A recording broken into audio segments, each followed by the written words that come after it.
بسم الله الرحمن الرحيم. السلام عليكم ورحمة الله وبركاته. اللهم صل وسلم وبارك على سيدنا محمد وعلى آل سيدنا محمد. اذكروا الله ألا بذكر الله تطمئن القلوب. ازيكم يا حبايبي، عاملين ايه؟ يا صباح الفل عليكم على حسب التوقيت اللي انتوا بتشوفوا في الفيديو. دي قناتي، لو أول مرة بتشوفوا القناة عندي أتمنى طبعا نشترك، وأتمنى كمان حطوا لي اللايك على الفيديو علشان إن شاء الله أول ما أنزل فيديو يبدأ يوصل لحضراتكم إن احنا نزلنا فيديو. فانزلوا كده شجعونا وحطوا لنا اللايك وسيبوا لنا كمان تعليق. بحب تعليقاتكم، صباحكم زي الهنا.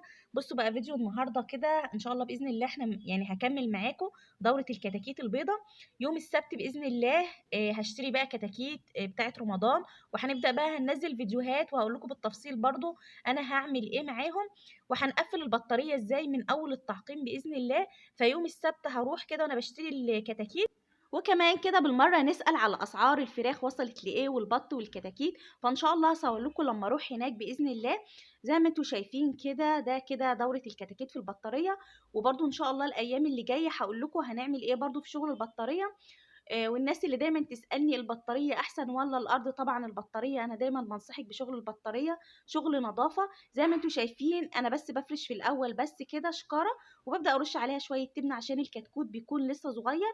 فببدأ كده إن أنا إيه أساعد الكتكوت معايا في أول مثلا 5 أيام ولا حاجة، وبعد كده ببدأ أشيل خالص الإيه النهارده العمر الكام، النهارده اول يوم ليهم في الخامس. فهبدا ان شاء الله بقى خلاص هشيل الشكاره دي، ملهاش لازمه. زي ما قلت لك لو انت عندك بطاريه افرشيها بس اول 3 4 5 ايام مفيش مشكله خالص. بحطها ليه؟ بحطها علشان الكتكوت بيبقى لسه صغير، فبحب كده ان انا اوقفه كده ايه ادفيه، كمان بيبقى محتاج درجه حراره عاليه.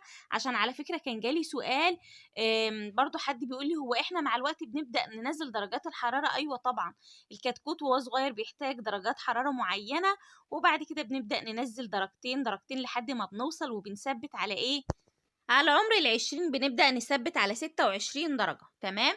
فده بالنسبة لدرجات الحرارة. الناس اللي مش حابة تشتغل بترمومتر زي كده يبقى بعينيكي تبدأي كده تشوفي الدنيا عندك ايه. حاجة كمان بالنسبة للمكان، خدي بالك من المكان. المكان لازم ما يكونش ضيق على الكتاكيت عندك. بمعنى ايه؟ انت بتعملي في الاول زي حضانه كده، بتصغري المكان شويه، وتبداي بعد كده تبداي تفردي المكان شويه بشويه عند الكتاكيت.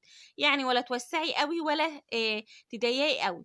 طيب الناس بقى اللي عايزه تقول لي مثلا 100 فرخ بياخد معايا قد ايه في المساحه، عشان بتجيلي اسئله كتيره، انا هديكي نبذه بسيطه كده وانت احسبيها مع نفسك. اول حاجه في الصيف طبعا المساحه بتختلف عن الشتاء. يعني مثلا احنا بنقول في الصيف ال100 كتكوت دوت، لو انت هتحطي مثلا 100 كتكوت في المكان، اعملي حسابك ان متر في متر هياخد معاكي 7 فرخات. هتحسبيها ازاي؟ هتقولي السبعة مثلا انت عندك اوضه 4 في 4 متر، تمام؟ يبقى الأوضة اللي هي 4 في 4 دي هتعمل معاكي 16 متر. هتقولي ال16 في ال7 فرخات هيعملوا لك زي 112 فرخة. يبقى هتبدأي ان انت الأوضة اللي هي 4 في 4 هتاخد معاكي 112 فرخة. عرفتي بتتحسب ازاي؟ هتحسبيها تاني هقولك. 100 كتكوت المتر في متر في الصيف هياخد معاكي 7. طب احنا دلوقتي في الشتاء هنقول مثلا هياخد معاكي 9. هتبدأي برضو تعملي نفس العملية اللي احنا عملناها دي، وهتشوفي هيطلع معاكي العدد قد ايه. تمام. ده بالنسبة ان شاء الله للمساحة اللي انت هتبدأي تحطي فيها الكتاكيت عندك. فهوت الوضع عندي لحد دلوقتي كويس، بس كمان شوية هبدأ لازم أوسع على الكتاكيت. إن شاء الله بإذن الله أكون بقى دبحت الفراخ اللي فوق، وأبدأ أطلع عليهم إيه، أبدأ أطلع بقى الكتاكيت دي فوق بإذن الله، وهنشوف هنعمل إيه بالظبط بإذن الله. طيب امبارح كده كنا متكلمين إن في شوية إسهالات والدنيا كده مش تمام عندنا، بدأنا أهوت نظبط الدنيا. بدأت كده النهاردة عملت إيه؟ زي ما قلت لكم شلت المشمع، أقصد الشكارة، وحطيت العلافة من بره كده، قلت أما أجرب يمكن يعرفوا ياكلوا. تمام؟ شايفين دي كده؟ لو انت بتربي ببطاريه لازم يبقى عندك الاقفال البلاستيك دي. الاقفال دي حلوه جدا، ببدا اقفل بيها اي حته، بتبداي تربطي بيها كده اي حاجه. الشبك تبداي تقفلي بيها. اللي هو برضو دوت اللي انا حاطه مكان الاكل دي في قطعه كده بتتشال بتبقى موجوده للعمر الصغير، ولما الفرخ بيكبر بنبدا نشيلها للعمر الكبير. فحلوه جدا لازم يبقى عندك. هنا عملت ايه بقى؟ عملت الشاي اهوت النهارده، عملت ليهم الشاي كده اهو، وحطيت كده زعتر على الاكل. بدات اضيف النهارده الزعتر على الاكل ليهم. ممكن تعملي الشاي بالزعتر تقدميه، بس انا حبيت كده ان انا ايه اعمل لهم كده ايه الشاي بالايه الشاي كده في الميه، واحط بقى النشا والزعتر النهارده على الاكل، معلقه نشا ومعلقه زعتر.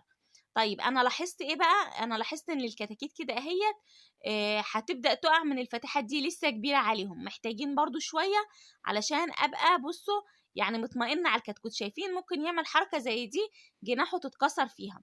فلا قلت خلاص بقى، طبعا انا حاطه العلافه وببدا اتابع وبشوف، لقيت كده الوضع مش نافع، وفي كتكوت دلوقتي هيقرر ان هو ينتحر دلوقتي. فقلت لا، طب وعلى ايه بقى، مش سهله. فهتشوفوا دلوقتي انا عملت ايه. بدات طبعا اشيل الميه واشيل الاكل واظبط كل حاجه. بصوا اهوت عمالين بقى يخش اهو، ده كده بقى اللي ايه اللي انتحر يعني. بس الحمد لله، خدوا بالكم دي واقعه زي دي ممكن تاذي معايا الكتكوت، بس الحمد لله ربنا ستر يعني. فالمهم بدأت بقى قلت طب وعلى ايه ملوش لازمة، هبدأ احط العلافة تاني ليهم برضو يومين 3 لحد ما اظبط الدنيا. انا عايزة اوسع المكان شوية. فلقيت خلاص قلت مش مشكلة، ارجع العلافة. انا بقولك كده ليه، بقولك علشان انتي برضو تبقي شايفة الوضع معايا ايه. انتي عندك البطارية بدأت تطلعي، لقيت الكتكوت مش مرتاح وبيقع، فلا سيبي الاكل من جوه شوية، وبعد كده ايه لما تحسي ان الكتكوت مش هيعرف يقع طلعي لهم الاكل من بره. بدأت اهوت احط البال ايه العلافة. وزي ما قلت لكم لازم العلافة تكون بعيدة عن درجة الحرارة، وتكون كده ايه في جنب كده لوحدها اهو. يا رب فيديو النهارده كده يكون عجبك واستفدتي بحاجة بسيطة. هقولك على حاجة، انا باكل وبشبع وبعد كده بنزل بالمية. يعني انا مش بعطش، انا بس عايزة الكتكوت ياكل ويشبع كده، وبعد كده أنا ابدأ ادخل المية. برضو لو عندك بطارية خلي العلافة تكون كده زي ما انا عاملاها. شايفين انا عاملاها ازاي؟ انا عاملاها بالعكس علشان الكتكوت برضو ما يعرفش يطلع من الفتحة دي. فانتي برضو اعمليها كده، ما تحطيهاش كده ايه، لازم تعكسيها كده زي ما انا عكسة علشان الكتكوت ما يطلعش منك برضو من الفتحة دي. إيه اهوت انا هنا في الوقت ده كنت واقفة كده بستنى بقى بشوف إيه اللي بياكل كده ايه، وببدأ اظبط الدنيا. وبدات نزلت لهم بقى ايه بالميه والشاي اهو، حابه تعصري عليها ليمونه تمام، حابه تعمليها كده تمام. انا حاطه الميه اهو. لما اجي اطلع لهم بقى بالليل هبدا ازود شاي تاني. عندك انتينال حطي. فبس انا النهارده مكمله معاهم بالشاي، وبحط على قد ما بيشربوا. لما اجي العصر كده او بعد المغرب، او ممكن بطلع لهم بالليل عادي بغسل السقايه وببدا احط لهم ميه نظيفه خالص. وهم ما شاء الله ملمومين وبياكلوا والوضع عندي زي الفل.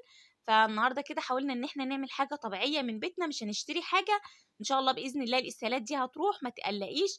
هو بيبقى اول اسبوع كده الوضع مش ساعات مش بيبقى تمام قوي، بس بعد الاسبوع فتره التحضير دي بتنتهي، الكتكوت ان شاء الله بيبقى معانا زي الفل. فعايزه اقول لك على حاجه برضو، الاسهالات دي ممكن ما تكونش مشكله من عندك، بيكون عيب في الكتكوت ذات نفسه. يعني الكتكوت جاي اصلا تعبان، يعني حامل المرض اصلا من مامته.